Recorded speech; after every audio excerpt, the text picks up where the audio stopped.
نحمدہ ونصلی علی رسولہ الکریم بسم اللہ الرحمن الرحیم۔ قاضی ایاز مالکی رحمۃ اللہ علیہ نے حضور اقدس صلی اللہ تعالی علیہ وسلم کا ایک عظیم الشان معجزہ اپنی کتاب الشفاء شریف میں نقل فرمایا ہے۔ وہ فرماتے ہیں کہ ایک چرواہا اپنی بکریاں چرا رہا تھا کہ اچانک ایک بھیڑیے نے حملہ کر کے ایک بکری اٹھا لی اور بھاگ کھڑا ہوا، مگر چرواہا ہوشیار تھا، وہ اس کے پیچھے بھاگ پڑا حتیٰ کہ اس نے اس کے منہ سے زندہ بکری چھین لی اور بھیڑیا بھاگنے پر مجبور ہو گیا اور ایک پہاڑی پر چڑھ کر بھیڑیا بیٹھ گیا اور باتیں کرنے لگا۔ اس نے کہا، تو بڑا ظالم ہے، بڑا بے رحم ہے، بڑا ظالم ہے، میرا یہ رزق تھا، اللہ نے یہ شکار میرے اوپر حلال رکھا ہے، تو ظالم ہے، تو نے مجھ سے چھین لیا، میری روزی چھین لی۔ اس طرح کی باتیں کرنے لگا۔ چرواہا حیران ہو گیا اور تعجب اور حیرانی کے عالم میں کہنے لگا، سبحان اللہ یتکلم الذئب،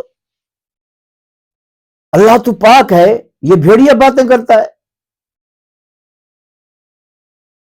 جب اس نے یہ حیران ہو کر کہا تو بھیڑیا کہنے لگا، افلا ادلک علی من ہوا اعجب من کلامی، تو میرے بات کرنے پر حیران ہو رہا ہے،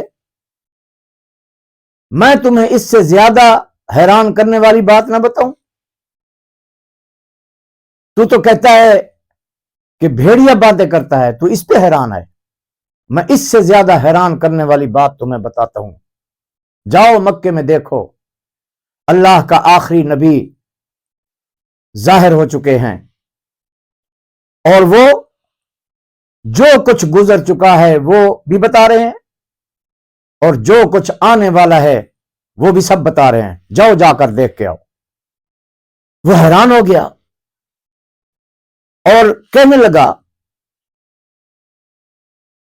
میں دیکھنا چاہتا ہوں، مگر میں جو مکے چلا جاؤں، ملی بغنمی، یہ میرا مال کہاں جائے گا، اس کو کس کے سپرد کروں؟ میں تو فوراً دیکھنا چاہتا ہوں اللہ کے آخری نبی کو، مگر میں اپنے اس مال کو کس کے سپرد کروں؟ بھیڑیا کہنے لگا، تم اگر نبی کی زیارت کرنے جاتے ہو تو انا ارعاہا حتی ترجعا، تم چلے جاؤ، تمہاری ان بکریوں اور بھیڑوں کا محافظ میں ہوں، ان پر میں خود پہرا دوں گا۔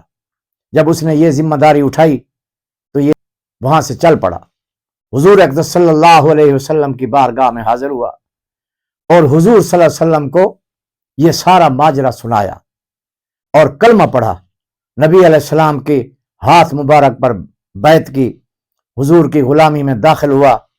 جب یہ سب کچھ ہو چکا، اب حضور صلی اللہ علیہ وسلم نے فرمایا، میں اپنے ساتھیوں کو بلاتا ہوں اور یہ ماجرا تم میرے ساتھیوں کو بھی سناؤ۔ حضور نے حضرت ابو بکر کو بلایا، عمر عثمان علی کو بلایا، طلحہ زبیر کو بلایا، سعد سعید کو بلایا، حضور نے اپنے رفقائے کار کو بلایا۔ جب سب جمع ہو گئے، مسجد بھر گئی، حضور اقدس صلی اللہ علیہ وسلم نے اس چرواہے سے فرمایا، قم فحدث، کھڑے ہو جاؤ اور وہ بات اب سناؤ۔ وہ کھڑا ہو گیا اور اس نے سارا بھیڑیے والا واقعہ کہہ سنایا۔ جب اس نے وہ سارا واقعہ سنا دیا، سارے حیرت میں ڈوب گئے۔ یہ جب سنا رہا تھا، قاضی صاحب رحمۃ اللہ علیہ نے لکھا ہے کہ اس کے ذہن میں کسی قدر یہ خیال آیا کہ میں نے اپنی بکریاں اور اپنی بھیڑیں بھیڑیے کے حوالے کر دیں۔ یہ تو اس کی مرغوب ترین غذا ہے، میں نے بکریوں کی حفاظت کے لیے بھیڑیا رکھ لیا۔ یہ بڑی غلطی کی، وہ کہیں میری بکریوں کو کھا نہ جائے، یہ خیال اس کے ذہن میں آیا۔ اللہ نے اس کا یہ خیال اپنے پیغمبر کو بتا دیا۔ حضور اقدس صلی اللہ علیہ وسلم نے فرمایا، او چرواہے یہ وہم نہ کر، وہ بھیڑیا تمہاری بکریاں نہیں کھائے گا، یہ بھیڑیا میری نبوت کی نشانیوں میں سے ایک نشانی ہے، تم جاؤ اپنی بکریاں گن لینا، بھیڑیں بھی گن لینا، وہ تمہاری خیانت نہیں کرے گا۔ یہ جب واپس آیا تو بھیڑیا بھوک اور پیاس کے مارے نڈھال ہو چکا تھا، مگر اس نے کہا صرف اتنی نہیں کہ میں نے تمہاری بکریوں کی خیانت نہیں کی، بلکہ میں نے اور بھی اپنا رزق تلاش نہیں کیا، میں نے اور بھی اپنا شکار تلاش نہیں کیا۔ کیوں؟ کہ میں نے تمہارے مال کی حفاظت کی ذمہ داری اٹھا لی تھی۔ یہ بھی خیانت کی ایک صورت ہوتی کہ میں کہیں چلا جاتا اور تمہارا نقصان ہو جاتا، اپنا سنبھال لو پورا مال۔ اب اس چرواہے نے اپنی ایک موٹی تازی بکری فربا بکری ذبح کی، اور حدیث پاک میں ہے فذبح للذئب، اس نے ایک بکری کو ذبح کیا، اور ذبح بھی بھیڑیے کے لیے کیا، ذبح کر کے اس نے بھیڑیے کے سپرد کر دیا، اور اس بھیڑیے نے وہ بکری کھا لی۔ اللہ رب العزت ہمارا حامی و ناصر ہو۔ اللہ نے اپنے نبی کو بڑی شان عطا کی۔ آخر دعوانا ان الحمدللہ رب العالمین۔